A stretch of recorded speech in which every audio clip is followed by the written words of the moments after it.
प्रश्न आए हैं कि गुरुजी ये बताएं कि मनुष्य वर्तमान की बजाय भविष्य की इच्छाओं में जीता है, क्यों? वर्तमान में दुख और भविष्य में सुख दिखाई देता है, क्यों?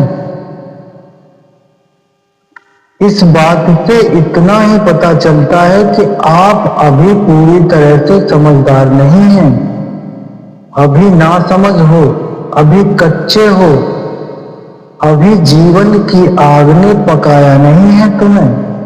क्योंकि जीवन की आग जिसको भी पका देती है उसको यह साफ हो जाता है।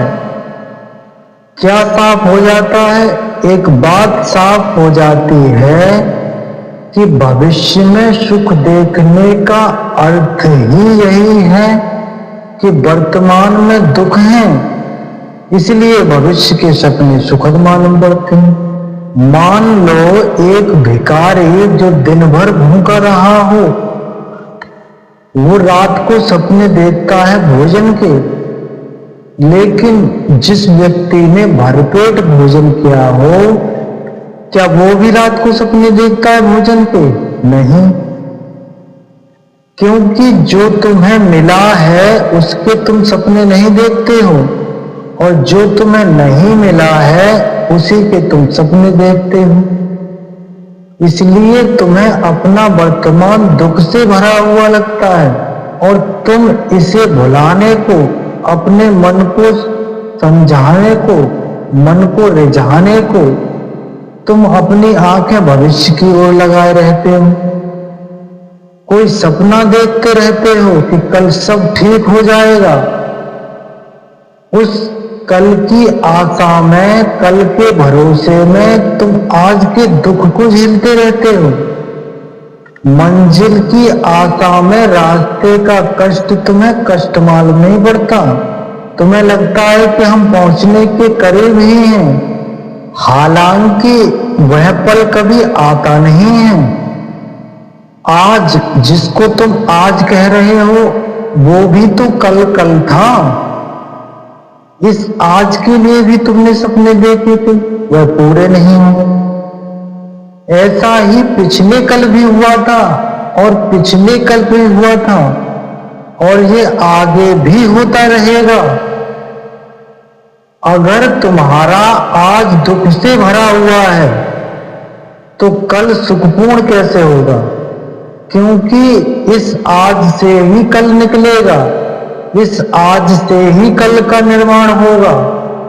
थोड़ा सोचो, आज कहीं आकाश से थोड़े आया है, यह तुम्हारे भीतर से पैदा हुआ है। तुम्हारा आज अलग है, मेरा आज अलग है। सबका एक ही दिन नहीं हो सकता। किसी की जिंदगी में सूरज उगा हो और किसी की जिंदगी में अंधेरा हो। तो आज कहीं बाहर से नहीं आता है, आज तो तुम्हारे भीतर से ही पैदा होता है। तुम ही आज को जीकर कल को पैदा करोगे, तुम्हारे ही गर्भ से कल निर्मित होगा।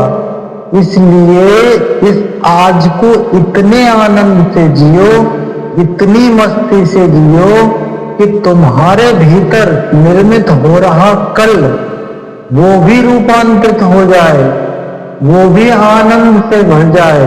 और अगर तुम आज दुख में जी रहे हो और कल की आशा कर रहे हो सुख की, कल तुम्हारी आशा से पैदा नहीं होगा, कल तो तुम्हारे ही भीतर से पैदा होगा, कल तो तुम्हारे अस्तित्व से पैदा होगा, तुम्हारे सपनों से पैदा नहीं होगा।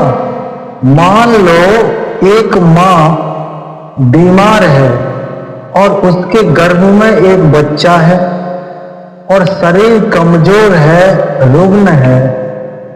अब माँ चाहे कितने भी सपने देखती रहे कि बच्चा स्वस्थ होगा, राम जैसा होगा या कृष्ण जैसा होगा, इससे कुछ हल होने वाला नहीं है। इस सपने से बच्चा स्वस्थ पैदा होने वाला नहीं है। बच्चा तो सच्चाई से पैदा होगा। तुम्हारी आज की असलियत से पैदा होगा, आज की हकीकत से पैदा होगा। यह तुम्हारे सपने देखने से पैदा नहीं होगा। तुम्हें देखना होगा कि तुम आज क्या हो। अगर तुम आज नाच रहे हो तो तुमने आने वाले कल के लिए नाच दे दिया। अगर तुम आज खुश हो, आनंदित हो, तो कल का फूल खिलने ही लगा है। क्योंकि जिस फूल को कल खिलना है उसकी कली आज ही तैयार हो रही है। प्रतिपल तुम अगला पल पैदा कर रहे हो। अगला क्षण तुम्हारे भीतर निर्मित हो रहा है, तुम्हारे भीतर तैयार हो रहा है। तुम सृष्टा हो, तुम जन्मदाता हो, तुम अपने समय को खुद पैदा करते हो। इसलिए आज को जियो। लेकिन तुम्हें लगता है कि वर्तमान जीने जैसा नहीं। अगर वर्तमान जीने जैसा नहीं लगता तो कल भी तो वर्तमान होकर ही आएगा, फिर वो भी जीने जैसा नहीं लगेगा। परसों भी वर्तमान होकर आएगा, फिर वो भी जीने जैसा नहीं लगेगा। तो तुम्हें आज को ही जीना है और कोई जीने का उपाय नहीं है।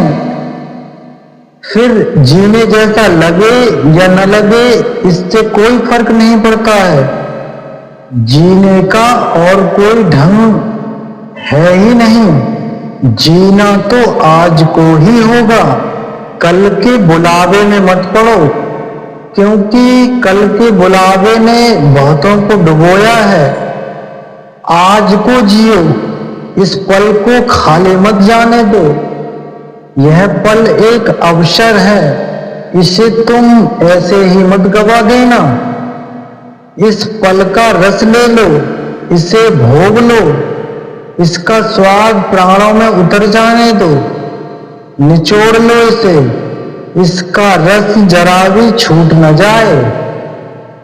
यह परमात्मा का धन्यवाद है कि उसने तुम्हें जीवन दिया है, एक अवसर दिया है और तुमने इसे ऐसे ही गवा दिया। परमात्मा तुमसे यह नहीं पूछेगा कि तुमने कौन सी गलतियां की। गलतियों का तो वो हिसाब रखता ही नहीं। गलतियों की कौन फिक्र रखता है, भूल चूक का कौन हिसाब रखता है। परमात्मा तुमसे पूछेगा तुम्हें इतने अवसर दिए, तुमने भोगे क्यों नहीं। एक ही बात है तुम्हारे जीवन की और वो है जीवन के अवसरों को बिना भोगे गुजर जाने देना। जब तुम आनंदित हो सकते थे, आनंदित नहीं हुए। जब गीत गा सकते थे, गीत न गाए। सदा कल पर टालते रहे, स्थगित करते रहे, विराम लगाते रहे। और स्थगित करने वाला व्यक्ति जिएगा कब, कैसे जिएगा। स्थगित करना ही तुम्हारे जीवन की शैली बन जाती है। बच्चे थे तब जवानी पर छोड़ आए, जवान हो तब बुढ़ापे पे छोड़ेंगे, और बुढ़ापे में लोग अगले जन्म पे छोड़ रहे हैं। वो कह रहे हैं परलोक में देखेंगे। अरे यही लोक है एकमात्र, और यही पल है सत्य का। बाकी सब झूठ है, मन का जाल है। तो कभी न कभी तुम जब जागोगे तो रोओगे, पछताओगे। जब तुम पछताओगे कि इतना समय व्यर्थ ही, बेकार ही गवाया। और ध्यान रखना, जीवन में तुम जितना दुख भर लोगे, जितने आंसू बहे कर लोगे, जितना पछतावा हो जाएगा, जीवन उतना ही कठिन हो जाएगा। तुमने कभी ख्याल किया है, हंसी तो एकदम रुक जाती है, रोना एकदम नहीं रुकता। तुम हंस रहे हो एकदम रुक सकते हो, रोना एकदम नहीं रुकता। थमते थमते थमेंगे आंसू, रोना है, कोई हंसी नहीं है कि एक साथ थम जाएगी। दुख ऐसा सरोवर कर लेता है, दुख इतनी गहराई तक प्रविष्ट हो जाता है, दुख इतनी गहराई तक प्रवेश हो जाता है, यह तुम्हारी जड़ों तक प्रवेश हो जाता है। फिर तुम इसे रोकना भी चाहो तो कैसे रोकोगे? थमते थमते थमेंगे आंसू ही रोना है। ये कोई हंसी नहीं है कि हंस लिए फिर रोक लिया। हंसी तो तुम्हारे ऊपर ऊपर होती है, रुक जाती है। रोना बहुत गहरे में चला जाता है।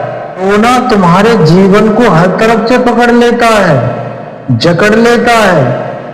रोज रोज अगर तुम रोने को संभालते गए और जीने को कल पर टालते गए, तुम सोचते हो हंसेंगे कल और रोएंगे आज, सुख भोगेंगे कल और दुख झेलेंगे आज। इसलिए तुम्हें वर्तमान सुखद मालूम नहीं पड़ता।